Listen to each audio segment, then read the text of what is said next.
प्यारे बच्चों, आइए आज हम अपनी पाठ्य पुस्तक नव भारती का पाठ 7 प्राकृतिक व्यायाम पढ़ें। इस पाठ के लेखक महात्मा गांधी जी हैं। उनका पूरा नाम मोहनदास करमचंद गांधी था। वे राष्ट्रपिता और बापू के नाम से भी जाने जाते हैं। उनका जन्म 2 अक्टूबर 1869 को गुजरात राज्य के पोरबंदर नामक स्थान पर हुआ था। उनके जीवन का मूल मंत्र सत्य और अहिंसा है। उन्होंने अपना संपूर्ण जीवन सादगी से व्यतीत किया।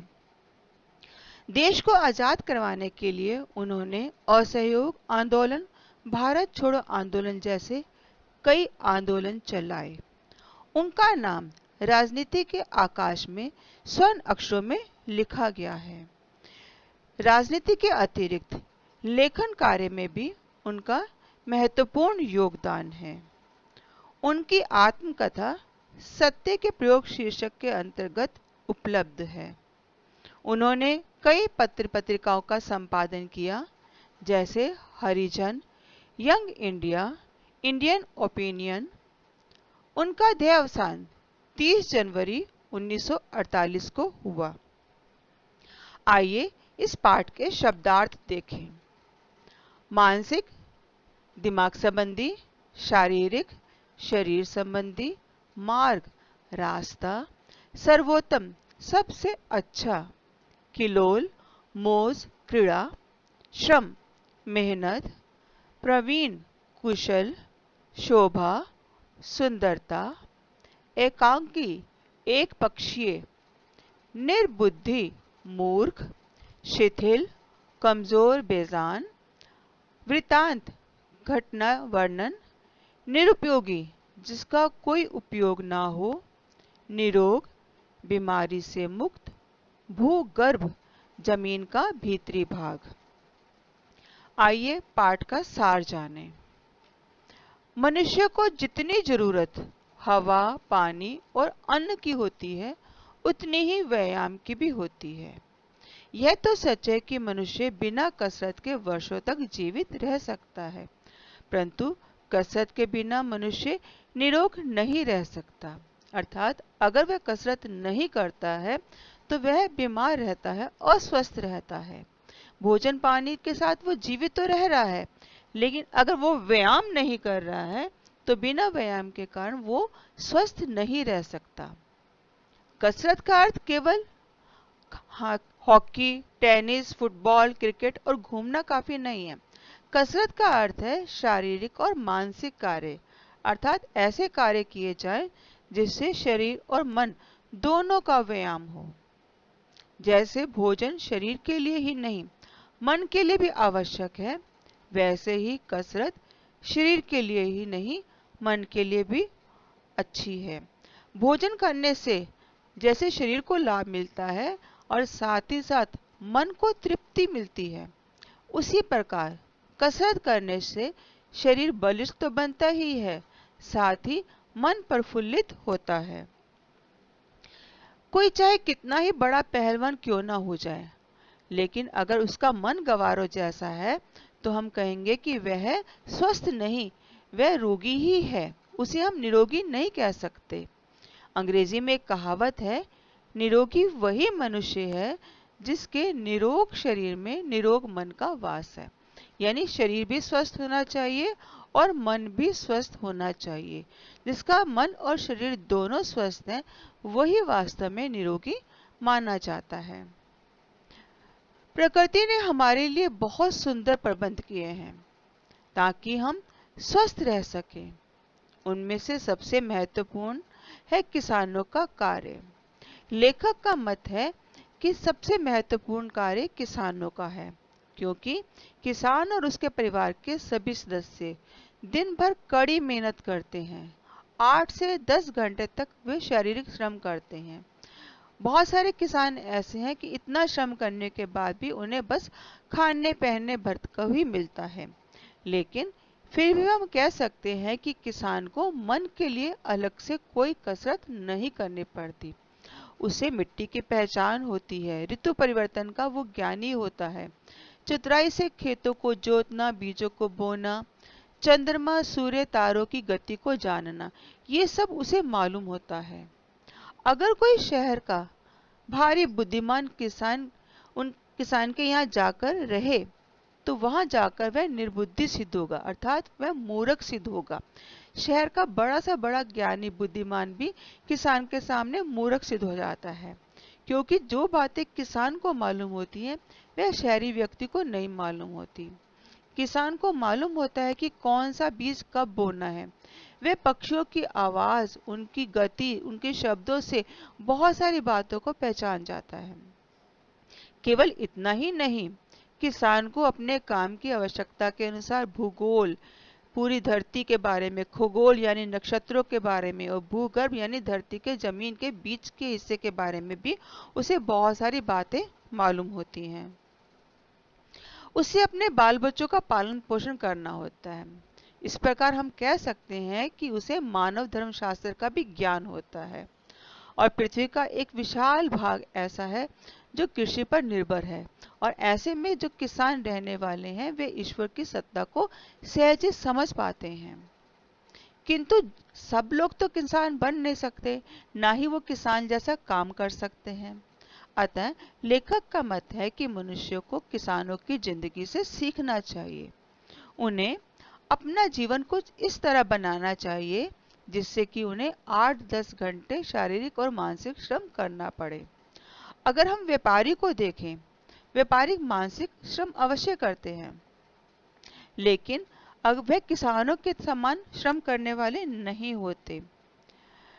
वह किसान के समान खगोल, भूगोल, इतिहास का ज्ञान भी नहीं रखता। हाँ, ये सच है कि उसे भाव तोल की खबर रहती है, माल को की खपत करने की उसको जानकारी रहती है, परंतु इस काम में मानसिक शक्ति का पूरा प्रयोग नहीं हो रहा होता। उसके इस धंधे में केवल शारीरिक श्रम जो करना पड़ रहा है वह भी पर्याप्त नहीं होता है, यानी व्यापारी का मानसिक और शारीरिक श्रम बहुत कम होता है। इसलिए पाश्चात्य विद्वानों ने क्रिकेट जैसे कई खेल बताए हैं। उनके अनुसार वार्षिक उत्सव का आयोजन किया जाना चाहिए, उसमें तरह तरह के खेल खेले जाने चाहिए, और इस तरह के खेलों में भाग लेने के कारण व्यक्ति का शारीरिक और मानसिक श्रम दोनों हो पाएंगे और उनका विकास भी भरपूर हो पाएगा। लेखक के अनुसार मानसिक श्रम के लिए मनुष्य को पुस्तकें पढ़नी चाहिए। इसमें अधिक सोचने की, विचारने की ज्यादा आवश्यकता नहीं पड़ती, लेकिन इससे उनका बौद्धिक विकास होता रहता है। इसमें कोई संदेह नहीं कि खेलों से शरीर की कसरत होती है, पर ऐसी कसरतों से मनुष्य का मन नहीं सुधरता। हम ऐसे बहुत सारे उदाहरण देख सकते हैं जिसमें क्रिकेट और फुटबॉल के बहुत अच्छे खिलाड़ी मिल सकते हैं, लेकिन हो सकता है कि वे मानसिक रूप से उतने बलिष्ठ ना हों। इसी प्रकार हिंदुस्तान के हम अनेक राजाओं महाराजाओं को देख सकते हैं जो अच्छे खिलाड़ी रहे होंगे, पर यह भी सच है कि वो मानसिक शक्ति के रूप में उतने समर्थवान नहीं मिले। इसके विपरीत हम ये भी कह सकते हैं कि जो मानसिक शक्ति में अच्छे हैं, सुदृढ़ है, क्या वो बहुत अच्छे खिलाड़ी भी हैं? इसमें भी संदेह रहता है। हमारे भारतीय बुद्धिमान गृहस्थों का मार्ग ही निराला है, यानी जो गृहस्थी का जीवन जीने वाले व्यक्ति हैं, पारिवारिक जीवन जीने वाले व्यक्ति हैं, उनकी सोच समझ अलग है, उनका जीवन इन सब से अलग है। वे मन की कसरत करते रहते हैं परंतु शरीर की कसरत नहीं करते, और इसलिए उन्हें हम असमय खो बैठते हैं। वो लगातार शारीरिक श्रम करने वाले जो हैं, मानसिक श्रम अगर कर रहे हैं तो शारीरिक श्रम उनका कम हो रहा है, और अगर शारीरिक श्रम उनका नहीं हो रहा है, एक ही जगह लगातार वो बैठकर काम कर रहे हैं, तो धीरे धीरे उनका शरीर दुर्बल हो जाता है और वो रोगों से घिर जाते हैं। जब तक हम उनके अच्छे विचारों का लाभ उठा पाएं, देश उनके पुष्ट विचारों का लाभ उठा पाए, उससे पहले ही ऐसे गृहस्थी जो है वाले जीवन जीने वाले व्यक्ति इस संसार से विदा हो जाते हैं, अर्थात काल का ग्रास बन जाते हैं। इससे स्पष्ट है कि केवल शारीरिक और मानसिक व्यायाम काफी नहीं है, और ना ही वह कसरत जो निरुपयोगी और सिर्फ खिलावड़ के लिए यानी खेलने भर के लिए है। ऐसी कसरत का भी कोई लाभ नहीं है। वास्तव में लाभ उससे है जिससे मन और शरीर दोनों में सुधार साथ साथ हो। लेखक के अनुसार वही कसरत सबसे अच्छी कसरत है जिससे हमारा शरीर और मन दोनों ही सुधर जाएं। उन्होंने कहा है कि जमीन का काम करने की कसरत के लिए सबसे बढ़िया है चलना। चलने को वो कसरतों की रानी कहते हैं। चलने से यानी सैर करने से शरीर के प्रत्येक भाग में खून तेजी से दौड़ता है, प्रत्येक अंग गतिशील हो जाता है और शरीर मजबूत बनता है। इससे हमारे हाथ पांव भी मजबूत बनते हैं, हमारे फेफड़ों को शुद्ध हवा भी मिलती है। चलने के लिए उन्होंने बताया है कि जब हम सैर करने के लिए निकलें तो हम बाहर के सुंदर दृश्यों का आनंद भी उठाएं। लेखक का मत है कि एक ही जगह यानी गलियों में ही उन्हीं गलियों में बार बार नहीं चलना चाहिए, अपितु स्थान परिवर्तन करते रहना चाहिए। खेतों में, जंगलों में भी घूमना चाहिए और वहां घूमते समय प्राकृतिक शोभा का आनंद लेना चाहिए। लेखक के अनुसार 1-2 मील चलना कोई चलना नहीं कहलाता। उनके अनुसार 10-12 मील चलना ही वास्तव में चलना है। और जो लोग प्रतिदिन ऐसा नहीं कर सकते, उनके लिए उन्होंने सलाह दी है कि वह प्रति रविवार को खूब चल सकते हैं। यानी अगर हर दिन सैर नहीं कर सकते तो रविवार का दिन वो निश्चित कर लें और उस दिन वो 8 से 10-12 मील तक चलें। इससे उनका शरीर और मन दोनों ही स्वस्थ होंगे। वास्तव में ये हमारा प्राकृतिक व्यायाम है और हमें इसका लाभ उठाना चाहिए। आइए अब हम अभ्यास कार्य करें। प्रश्न 1 में संकेत के लिए एक गद्यांश दिया गया है और वो संकेत बिंदु है ऐसी कसरतें कौन सी डैश जान लेना है। इसके आधार पर निम्न प्रश्नों के उत्तर आप लिखेंगे। दुनिया का बहुत बड़ा भाग किस पर निर्भर है? ख. किसान के सामने कौन निर्बुद्धि सिद्ध होगा? ग. किसान रात में दिशा की पहचान कैसे कर सकते हैं? अभ्यास के बाद दूसरा प्रश्न है अति लघु उत्तर में इस पाठ के लेखक कौन है? ख. कसरत का क्या अर्थ है? ग. शारीरिक और मानसिक कसरत न करने से क्या होता है?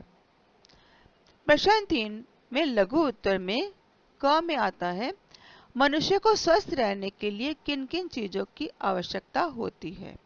ख. शारीरिक और मानसिक श्रम से में क्या अंतर है? ग. व्यापारी आदि लोग स्वस्थ कैसे रह सकते हैं? दीर्घ प्रश्न के अंतर्गत पहला आता है भारतीय किसानों को किन किन चीजों की जानकारी होती है? ख. भारतीय बुद्धिमान गृहस्थों का जीवन निराला क्यों है? ग. सर्वोत्तम कसरत चलना है, यह कसरतों की रानी है, सिद्ध कीजिए। आशा है आपको ये पाठ समझ में आ गया होगा। धन्यवाद।